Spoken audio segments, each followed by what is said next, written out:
welcome to you. I'm Hayley Palmer. It's so good to have you here with me on tonight's show, especially as we are joined by the brilliant Tony Lewis tribute to Robbie Williams. And here is what happened when I caught up with him. Tony, it's great to have you here on the show. How are you doing? I'm very, very well. We're a little bit tired. We've just done 5 gigs in 5 days, the width and breadth of the country. But we're chucking in a bit of solo parenting at the moment as well.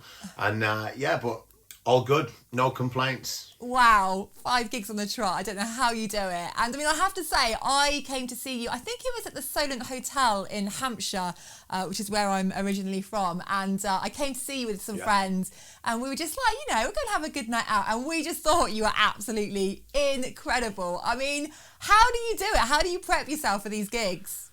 Lots and lots of coffee. That's a good idea. It's all about the coffee. Yeah, I mean, we're so kind of determined by an amazing character. I think when you've got Robbie's character to rely on and depend upon, when you can channel that into the energy and obviously the songbook that he's got and, that back catalogue of huge hits, then it makes my job a lot easier. And to be able to kind of just do it is just absolutely great experience. Yeah, and I heard that you have actually met Robbie. Is it twice you've met him? Yeah, a couple of times, and Robbie's always been great with us. He's a big ambassador for live entertainment. I think that's kind of his background with his dad, Pete, watching him on the holiday parks throughout the years growing up. And that's something that he kind of really pushes. So he's always been really enthusiastic, really supportive, and always a little bit mental about it. It's always crazy when we've kind of met each other and it's just like, oh wow, it's Robbie Williams. I love that. I heard that he actually said, Robbie said, "It's great, I'm very flattered. It's bloody hard work being me." I love that. Yeah, I mean, along those lines, and I suppose it is. It's crazy to think that I probably sang his songs more than him. Which just, it's kind of the tribute world and the lookalike world is quite a bizarre experience in itself. And so, we're very lucky and fortunate to be part of it, and we're very grateful for the opportunities it presents. But in saying that, when you do actually meet the person and the persona that you're portraying, it's quite a surreal experience. But like I said, he's always been good value. Yay. And long may it continue. Yeah, absolutely. Well, we're going to play out Let Me Entertain You. Of course, that's a song that we've got to kick off here on the show. What's it like when you perform that song, Tony? Well, this song's been around for like 25 years now. And it's a song, like most of the Robbie songs, I never get bored of. And just when it strikes up, when you go in on stage, it just gives you that rush of adrenaline. And it's just one of those experiences that every single gig is unique to itself. And this song is consistent with opening most shows. I'd say that 99.9% of the shows opens with this banger. And it's a song that I just absolutely adore. Yeah, we love it here on the show. Here is Let Me Entertain You. And I'll be catching up with Tony on the other side of this.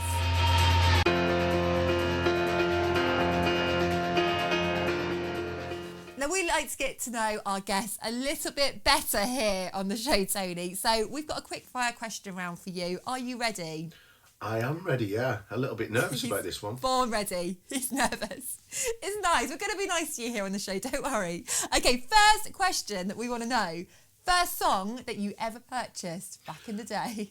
The first song I bought as a single was on a 7-inch vinyl. I think it was New Kids, and it was called All Around the World, I think. New Kids on the Block. There's my street credibility going straight out the window. And the first album... got you straight away. And the first album I bought was Jason Donovan, 10 Good Reasons. That was my first album.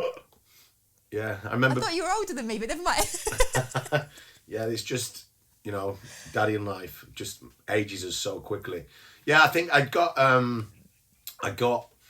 a music voucher for my birthday and ended up going buying that from Woolworths. Yes, they were good days, weren't they? And Our Price, when you used to listen on the headphones before you bought the single. What a great idea. Bring that back. First gig that you ever went to, was it New Kids on the Block?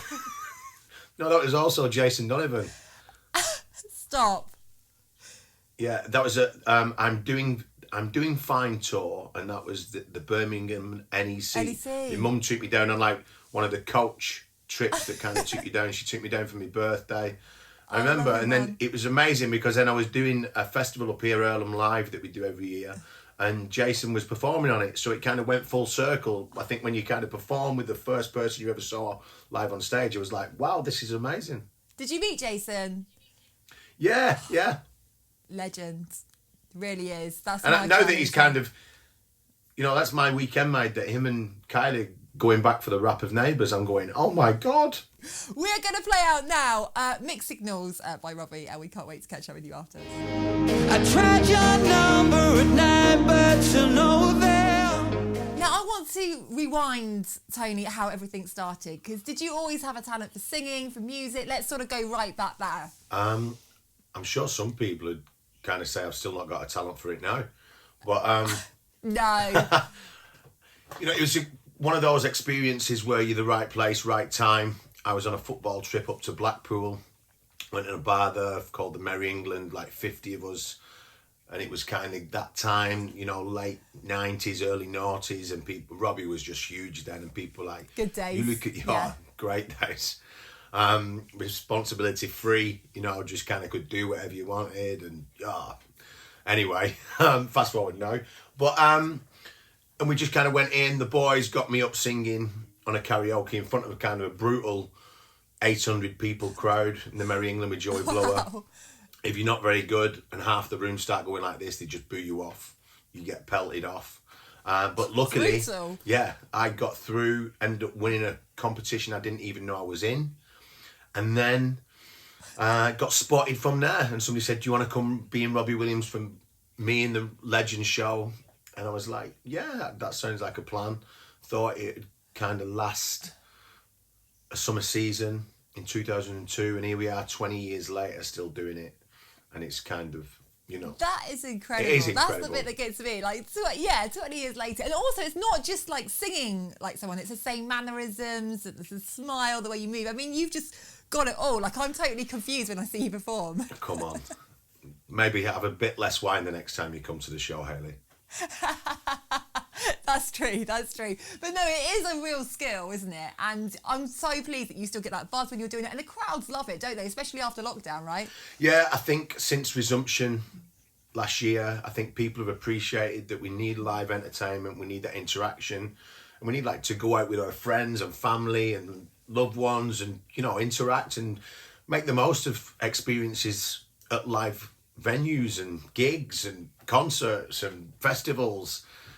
I think that people kind of started to take things for granted, myself included, after doing the gig for, it was up to 18 years then in 2000, to kind of then come back at it and realise how lucky we've been and in a privileged situation. I think that has now kind of portrayed and is kind of resonant in the performance that we give, because every moment on stage now is kind of a gift. Yeah, and for us as the audience, like you say, it's just kind of being in that live crowd and just seeing performers. It's just brilliant. So we are loving it back. And I want to talk about the TV show that you were on, BBC One's The One and Only. I was trying to find a clip of this. I do vaguely remember it. Didn't it have David and Cary Grant on it as well? Yeah, David and Cary were on there with Gary Lloyd, who's gone on to do Thriller with for the Michael Jackson show in the West End.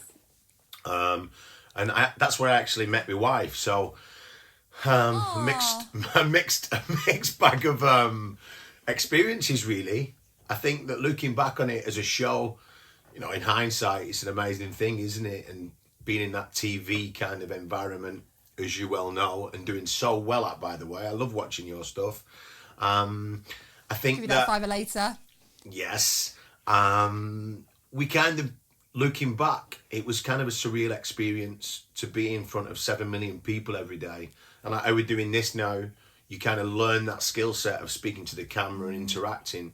Whereas I'm such a live performer, I suppose like Robbie is, being in that moment with the people who are in front of you, trying to learn that the people who are depending on their votes, they're the people, 7 million people behind that camera. And if you can't make that contact with that lens, and I don't think I did that for the duration of the series, but that's just experience and what it was. But still, I just loved it performing in front of the people who were there. I think that's why you see so many good people.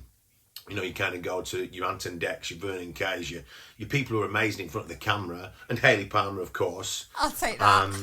that it's a real skill to be able to interact with people that you don't even know are watching you. Yeah, it is a skill. I can remember the first time I ever did tally, and I was just like, oh my goodness, it's like so daunting, isn't it? But like you say, you become more and more familiar, and then you forget what you're saying, which is generally me on a daily basis. But we're going to go into actually one of my favourites. Can we play Angels?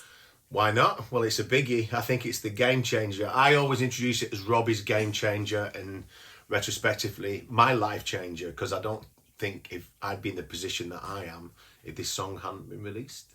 Yeah, didn't I hear a story that you were kind of walking along one day? I think it was snowing. I vaguely remember the story. And Yes, you heard this yes. song and you were just like, yes. You just had like one of those moments which happens now and then in life, doesn't it? Yeah, I was listening to Life Through a Lens on a Walkman. Remember those?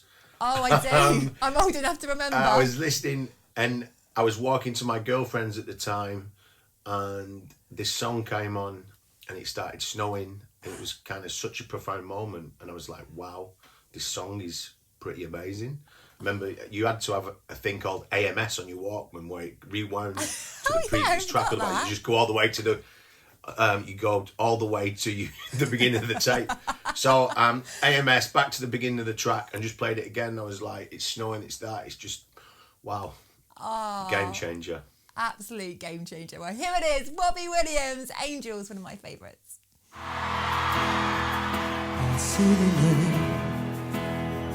Now, Tony, I want to talk more about your gigs. I want to know how you prepare, first of all, for going on stage. Is there kind of like a routine, a regime that you do? Give us the goss.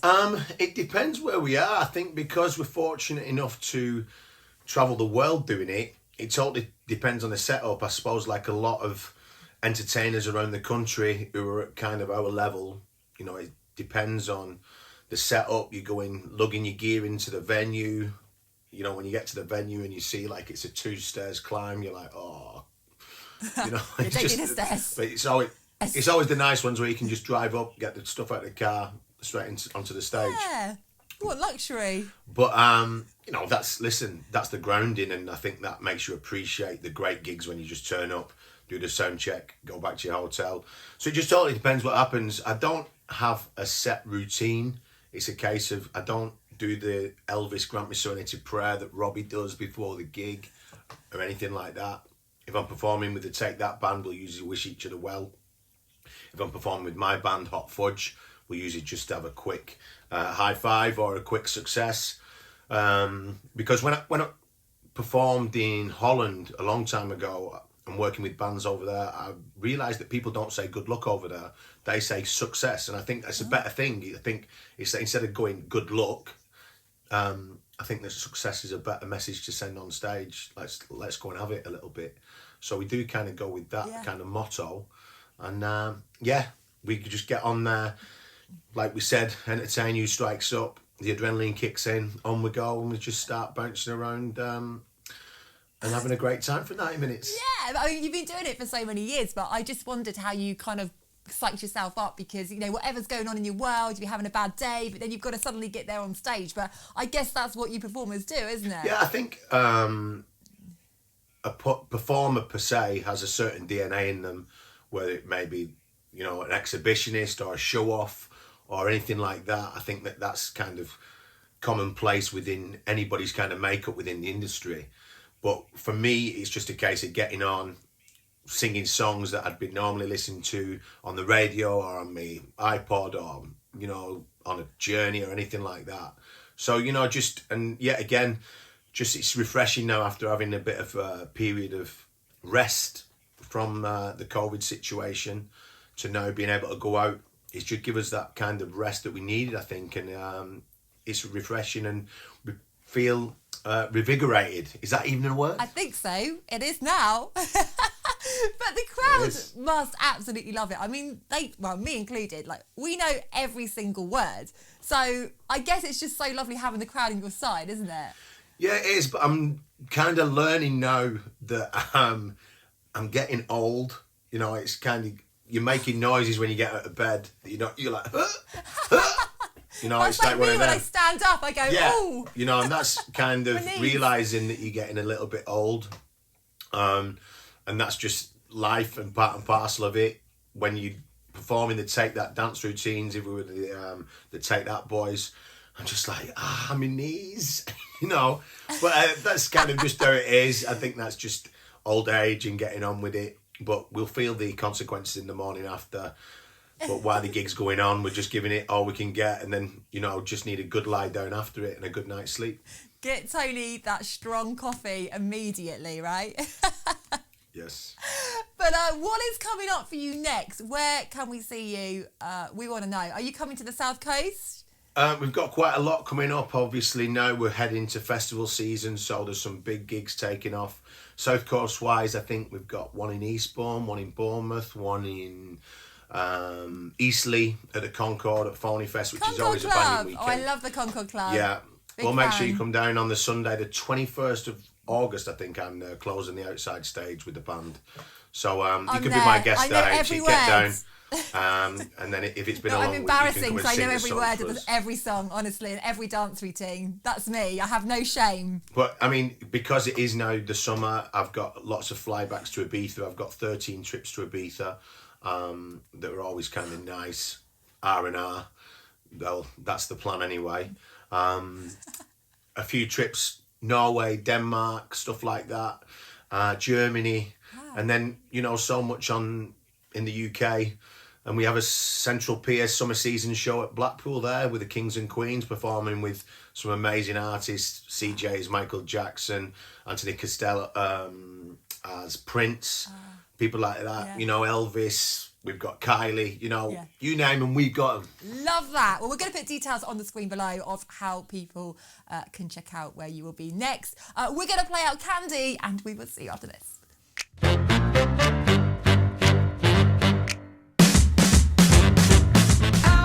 Now, aside from all your singing, I don't actually know how you've got time to do this, but you do have a podcast called Nothing to Promote.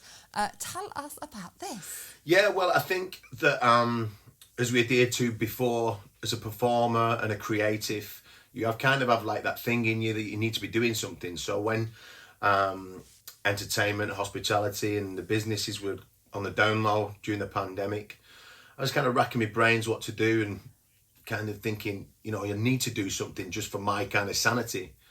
And I kind of came up with this concept that I think a lot of podcast programs, interviews, they're done with an agenda to promote singles, albums, books, movies, which is totally fine. And then when you see people like Graham Norton, he just kind of lets people interview themselves on his show. I just think he's a real genius at it. I think it kind of comes across as a really relaxed environment. I thought it'd be really nice to try and do that as a podcast because I've met some amazing people. We kind of adhere to this word journey, this 2-decade-long journey. Met some just fantastic people along the way. Some closer than others, some funnier stories, some stories we've not been able to say. But in that, I just thought, what a great kind of concept to kind of interact with those people because we wanted to express themselves as well. So we kind of got involved and launched that with some amazing 6 guests last year. And we're just going to work on the second season now because since the resumption, everything's been so manic that it's been on the back burner, but it is going to be coming back. Yes, I love a podcast. I love nothing more than just listening to a podcast, doing my shopping, going to the gym. It's just brilliant. I just want to hear people talk naturally, like you say. So I think that's brilliant stuff. Again, we're going to put details on the screen below of how you can check that out when a new series comes back. But we're also going to squeeze in a question from one of our viewers, Helen, who wants to know, what is the funniest thing that has ever happened on stage or off stage? And I want to know that too. This is a family-friendly show, isn't it? It is. So we better be careful with this. I think on stage, I've kind of fallen over a couple of times. Standard. Or something goes off, and that's just. I think if you roll with those punches, it proves that the performance is live. So I think that's if you can turn it on its head and turn it into a positive, that's always a good thing. I've had various amounts of underwear thrown at me from both males and females, which has always been good. But I don't know whether you've ever seen these. This is delving into your kind of life a little bit, Hayley. That from Ann Summers, it's going to be clean. This, by the way, Where are we going with this? candy. You could get candy knickers, and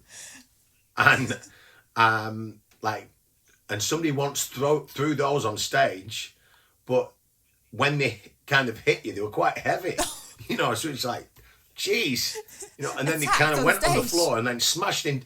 Yeah, and then the knickers like smashed on stage into like all the pieces of candy. So it ended up being a bit of a slippy stage, to say the least, with like, you know, you're balancing all these bits of candy. That really wasn't thought through by that lady, was it? Just sort of went for it and didn't realise the consequences. Let's just chuck them on. That's the excitement, I guess, isn't it? When they're in the crowd. Yeah. Yeah. And people have these props. I'm sure people bring 2 pairs of underwear with them.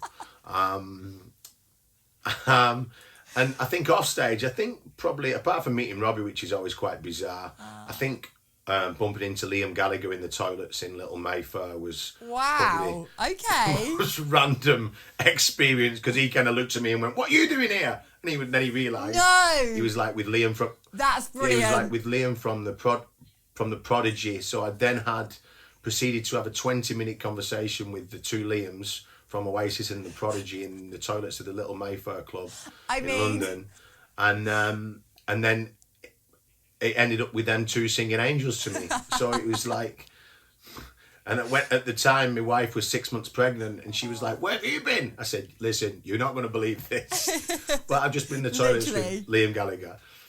And he was great value, and we've bumped into each other a couple of times on jobs since, and he's always good value. I think that his and Robbie's friendship has rekindled a little bit. Right. I know that Robbie and Noel are always a little bit sour, but Robbie and Liam seem to be a bit more amicable now, which is nice, because Oasis are a massive part of my kind of musicality, because being from Manchester. Yeah. I was going to say, well, I love that story. That's pretty hard to beat here on the show. That's brilliant. We're going to play out Love My Life, and we will see you after this. Tell your soul to me. I will never. Now, we are going to play out the last song at the Heavy Entertainment Show.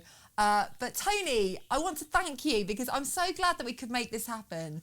We wanted to do this in real life, but we have done it virtually. But this has been brilliant. Thank you. No, thank you for having us. I mean, you've got such a great range of guests on here. Have you had any tributes or lookalikes before? No, you're my first. Oh, see, I've taken your tribute virginity. Amazing. It's been fantastic. And if you haven't seen Tony performing as Robbie, you need to check it out. We are going to put details on the screen below. I'm definitely going to be there at the Concord Club. I have no shame. I will be singing full blast there in the front row with my friends. But no, this has been brilliant. And it's been great to look at the videos, have a chat with you, get all the backstage gossip. We've loved it, Tony. Thank you. No, thanks for having us. I mean, it's a little bit of an insight just there into like this crazy world. Yeah. And, you know, thanks to everybody who comes along and supports the shows. I know that it has been a tough couple of years, but since the resumption, everybody's supporting live entertainment, getting back on stage, front and backstage, you know, the people who make it happen. You know, it's just as much about them as it is about us, and we're really, really appreciative and grateful for it, so thank you. Oh, we're loving having you back. Wow, it's the one and only Tony Lewis, everyone. Woo! Huge thank you, Tony Lewis. What a guest here on today's show. Just wonderful. And thank you to you at home for supporting the show. It really is much appreciated. Thank you. Now, I will see you same time, same place next week. And we're going to leave you with the Heavy Entertainment Show. And we'll see you then. Good evening, children of cultural abandon.